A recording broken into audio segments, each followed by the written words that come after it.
कहानी है उन चार दोस्तों की जिन्होंने जोश में होश खोकर अपने आप को एक ऐसी दुनिया में पहुंचा दिया जिसके बारे में बहुत से लोग सुनना भी नहीं चाहते।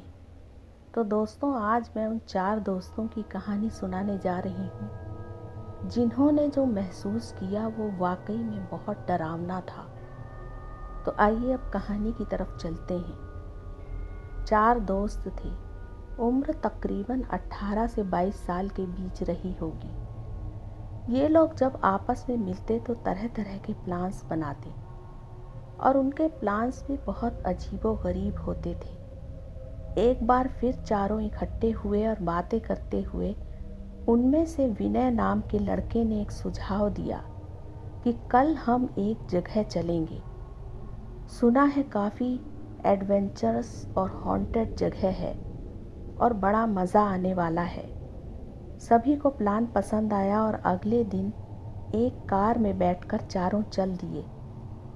अब वो दिल्ली के एक कोने में आ चुके थे जहाँ से जंगल और झाड़ियाँ शुरू हो जाती हैं। उन झाड़ियों को पार करते हुए वो पैदल ही चल रहे थे। गाड़ी उन्होंने जंगल के बाहर एक सुरक्षित जगह पर खड़ी कर दी थी। लगभग 1-1.5 किलोमीटर चलने के बाद वो एक पुराने लोहे के गेट के सामने पहुँचे और उन्होंने किसी तरह से गेट खोला। गेट काफ़ी पुराना था और उसे खोलने में भी काफ़ी मशक्क़त करनी पड़ी। कुछ दूर आगे चलने पर उन्हें एक पुरानी इमारत दिखाई दी। शायद वो इमारत 600-700 साल पुरानी थी और यहाँ बिल्कुल सन्नाटा छाया हुआ था। ऐसा लगता था कि यहाँ शायद ही कोई भूले भटके ही आता होगा। उस वीरान जगह पर उन चारों दोस्तों के पैरों की और कभी कभी हंसने बोलने की आवाज़ ही सुनाई दे रही थी। चारों धीरे धीरे चलते हुए इमारत के अंदर कदम रख देते हैं। उनके सामने ही कुल 3 कमरों की एक इमारत थी जहाँ कोई दरवाज़ा नहीं था और वहाँ अंदर कुछ सामान बेतरतीब ढंग से फैला हुआ था, जिसमें एक टूटा फूटा फ्रिज, एक तख्त और एक पुराना ईरानी कालीन जो लपेट कर कोने में रखा हुआ था। इसके अलावा कुछ छोटे मोटे सामान जैसे कुछ किताबें, खाने पीने के बर्तन, कुछ कपड़े और कुत्तों के खाने के बर्तन भी वहाँ बिखरे पड़े थे और ये सब सामान बहुत पुराना लग रहा था। अब चारों दोस्तों ने इमारत का चारों तरफ से मुआयना किया और कुछ मिनटों बाद वो अपने साथ लाई हुई एक चादर इमारत के हॉल नुमा कमरे में बिछाकर बैठ गए और आपस में बातें करने लगे। जगह उन्हें बहुत पसंद आ रही थी क्योंकि अक्सर चारों दोस्त ऐसी ही हॉन्टेड जगहों पर आते जाते रहते थे और वहाँ अपना टाइम स्पेंड करते थे। और ये जगह तो वैसे भी हर तरफ से हॉन्टेड ही लग रही थी। इसी तरह बातें करते, हंसते हुए और ताश खेलते हुए चारों ने काफ़ी वक्त बिता दिया। अब दोपहर ढलने लगी थी और शाम का अंधेरा भी फैलने लगा था। उन्होंने सोचा कुछ देर और यहीं बिताते हैं, फिर वापस चलेंगे। तभी विनय उठकर जंगल की तरफ ये कहकर चल दिया कि अभी 5 मिनट में आता हूँ। विनय जंगल की तरफ चल पड़ा। करीब 5 मिनट चलने के बाद वो रुक गया और उसे ऐसे लगा जैसे कोई उसके पीछे आ रहा हो। उसने मुड़कर पीछे देखा, लेकिन पीछे कोई दिखाई नहीं दिया। विनय वहीं पर रुक गया और उसने अपने चारों तरफ देखा। उसे बड़ा अजीब सा लग रहा था और वो यही सोच रहा था कि यहाँ से उसे जल्दी ही निकल लेना चाहिए। दूर से वो वीरान इमारत बहुत ही डरावनी दिखाई दे रही थी। विनय चलते चलते सामने देखता जा रहा था।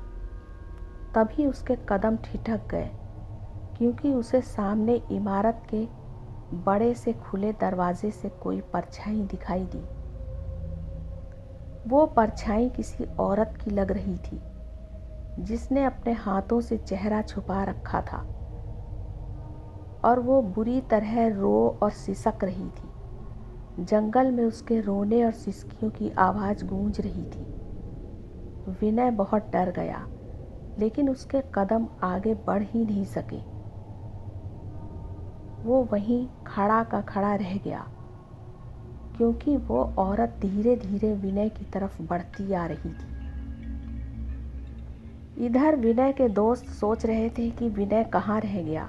उन्होंने उसे आवाज़ भी लगाई, पर कहीं कोई आवाज़ सुनाई नहीं दी। अब तीनों जंगल में उस तरफ बढ़ गए जिधर विनय गया था। शाम होने और जंगल में सन्नाटा होने से बड़ा ही अजीब माहौल लग रहा था।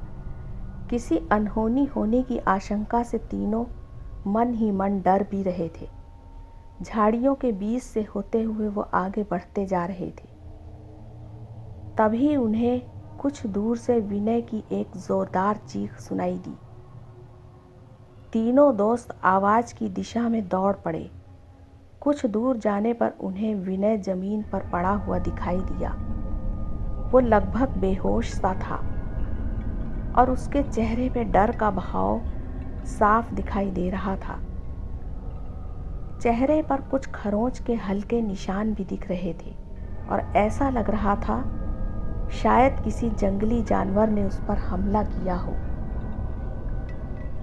एक दोस्त ने बोतल से पानी लेकर विनय के चेहरे पर छींटे मारी और कुछ देर में ही उसे होश आ गया। होश में आते ही वो एकदम उठ बैठा और घबराई हुई आवाज़ में बोला, यार यहाँ से जल्दी चलो, यहाँ पर शायद कोई है। अब तीनों दोस्त भी हैरान थे कि ये किस तरह की बातें कर रहा है, और अब वो वापस जाने के लिए चल पड़े। चलते चलते वो सामने खंडहर नुमा महल को भी देखते जा रहे थे, जहाँ उन्होंने 4-5 घंटे बिताए थे। तभी उन्हें हल्की सिसकियों की आवाज़ सुनाई दी। कुछ देर बाद उन्हें कुत्तों के भौंकने की भी आवाज़ें आने लगीं, और ये आवाज़ें इतनी खौफनाक थीं जो किसी को भी डराने के लिए काफ़ी थी। और चारों दोस्त वैसे भी काफ़ी डर चुके थे। उस सुनसान जंगल और डरावने महल में रुकना तो शायद कोई भी नहीं चाहता होगा। अब चारों दोस्तों ने वहाँ से भागना ही ठीक समझा, और वो कटीले जंगल की परवाह ना करते हुए तेज़ी से भागते हुए वापस मुड़ गए। रोने और सिसकियों की आवाज़ें लगातार आ रही थीं और धीरे धीरे वो दूर होती चली गई। तो दोस्तों, इस लावारिस महल के खंडहर की भी एक खौफनाक दास्तान है, जिसे हम सभी लोगों को जानना ज़रूरी है, क्योंकि ये पुरानी यादों से जुड़ा एक सच्चा वाक़या है। तो आइए इस वीरान महल की दास्तान को जानते हैं। दिल्ली के जंगलों के बीच बसे इस महल के लोग इसे मालचा महल के नाम से जानते हैं। इस महल तक जाने का रास्ता सरदार पटेल मार्ग से जाता है। अब से लगभग 700 साल पहले इस महल का निर्माण फिरोज शाह तुगलक ने एक शिकार गाह के लिए करवाया था, और आज से कई साल पहले अवध राजवंश की शहजादी और उसके बेटे बेटी इस महल में रहा करते थे। स्रोतों के अनुसार आज़ादी के बाद अवध की शहजादी विलायत महल को लखनऊ की सरकार ने कश्मीर में एक कोठी किराए पर रहने के लिए दे दी थी। पर कुछ सालों बाद कोठी में आग लग गई और कोठी पूरी तरह से तबाह हो गई। अब बेगम विलायत महल वापस लखनऊ आ गई। ये सन 1971 की बात है, जब इंदिरा गांधी की सरकार हुआ करती थी। उस समय की सरकार ने सभी राजाओं और नवाबों की पेंशन बंद कर दी थी। रहने और गुजारे का कोई ठिकाना ना होने पर बेगम विलायत महल ने नई दिल्ली रेलवे स्टेशन के वीआईपी लॉज में अपने दोनों बच्चों, 28 कुत्तों और 10-12 नौकरों के साथ डेरा जमा लिया और लगभग 9 साल तक सरकार से गुहार लगाती रहीं कि उन्हें मालचा महल में रहने दिया जाए, क्योंकि वो अवध के नवाब वाजिद अली शाह के ख़ानदान की राजकुमारी हैं और इस नाते ये महल उनका ही है। तब सन 1985 में दिल्ली में रायसीना पहाड़ियों के पास ही चाणक्यपुरी इलाके में भारत सरकार ने बेगम विलायत महल को मालचा महल का मालिकाना हक दे दिया। 13वीं शताब्दी में बसे इस खंडहर के लिए, जहां पर छिपकलियां और सांप बिच्छू घूमते थे और पूरा महल चमगादड़ों से भरा हुआ था, उस वीरान महल को पाने के लिए एक शहजादी ने लगभग 9 साल तक का लंबा इंतज़ार किया और आखिरकार मालचा महल की मालिक बन बैठी।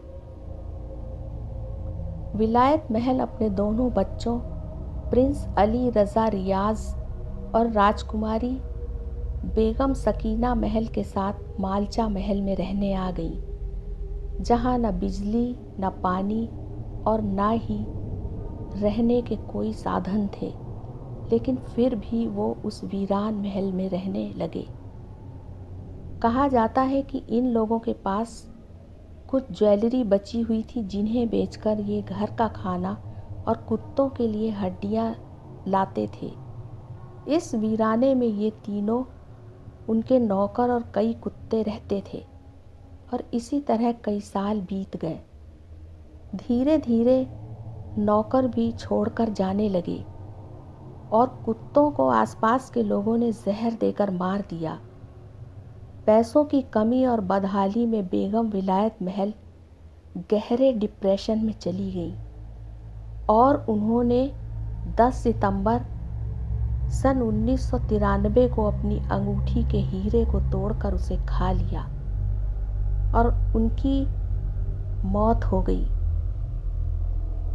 अब इस वीरान महल में दोनों भाई बहन ही अकेले रह गए, लेकिन वो भी उसी तरह गुजारा करते रहे। हर दिन वो अपनी डाइनिंग टेबल पर अपने माँ का खाना भी रखते थे और उन्हें ऐसे लगता था शायद वो खाना खाने आएंगी। इसी तरह वक्त बीतता जा रहा था और कुछ समय बाद बेगम सकीना महल भी गुजर गई। अवध जैसे भव्य और शानदार एम्पायर का अंतिम वारिस प्रिंस अली रज़ा रियाज बेहद बदहाल हाल में अकेला रह गया। वो किसी को भी अंदर आने नहीं देता था और कोई आने की कोशिश भी करता तो उसके ऊपर बंदूक तान दिया करता था। इसी तरह उसकी जिंदगी बिल्कुल अकेले और तन्हा बीत रही थी। सितंबर सन 2017 में लोगों को मालचा महल के जंगलों से एक कंकाल मिला। कंकाल लगभग 1-1.5 महीने पुराना था। कहा जाता है कि ये कंकाल प्रिंस अली रज़ा का था और जिसे सरकारी कस्टडी में जंगलों में ही दफना दिया गया। इसके बाद धीरे धीरे उस महल के भुतहा होने की खबर फैलती गई और अक्सर लोगों को वहाँ किसी के होने का एहसास होता। साथ ही रोने और सिसकियों और कुत्तों के भौंकने की तेज़ आवाज़ भी सुनाई देती। इन सब डरावनी आवाज़ों और हरकतों के कारण लोगों को बहुत खौफनाक एहसास होता और लोग मालचा महल की तरफ से जाने से भी कतराने लगे।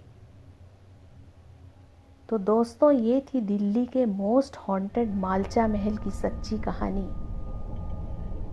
मुझे कमेंट करके ज़रूर बताइएगा कि आपको कैसी लगी। साथ ही चैनल को लाइक, शेयर और सब्सक्राइब भी करके बेल आइकन प्रेस कर दीजिएगा, जिससे मेरी अगली कहानी आप तक जल्द पहुंच सके। अब बहुत जल्दी ही एक नई और खौफनाक कहानी के साथ फिर हाजिर होंगी। तब तक के लिए मुझे इजाज़त दीजिए।